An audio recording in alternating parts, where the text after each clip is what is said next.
DIY avec Laure de la chaîne Allo Maman. Hello! Et on va créer aujourd'hui un cadeau pour la fête des mères.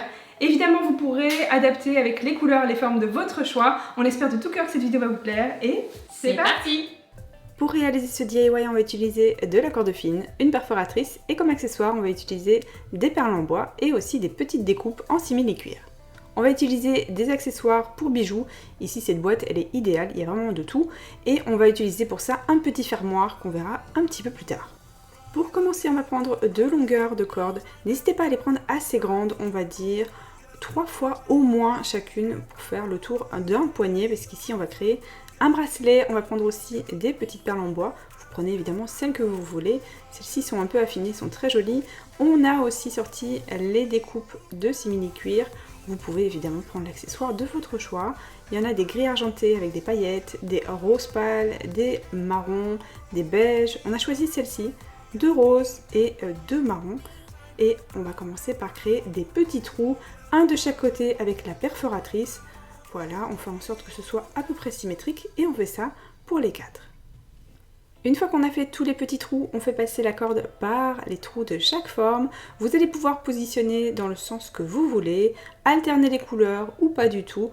Il y a moyen de faire vraiment plein de versions avec exactement le même matériel que nous. On positionne comme nous on veut. Vous voyez, on a mis 2 formes dans chaque sens. Et pour sécuriser l'endroit exact où se trouve chaque forme, on a placé un petit peu de colle à bijoux juste au-dessus du trou, à l'endroit où la corde passe sur la forme. Cette étape-ci est évidemment pas obligatoire du tout. On place ensuite les perles et on va passer la petite corde dans un fermoir, ensuite la deuxième.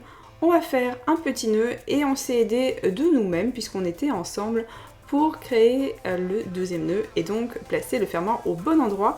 Vous pouvez le faire sur le poignet de quelqu'un d'autre, évidemment vous n'allez pas le faire sur le poignet de la personne à qui vous allez l'offrir, mais vous allez avoir une idée à peu près de la taille qui est nécessaire. Ensuite donc on fait le petit nœud, on découpe et le tour est joué.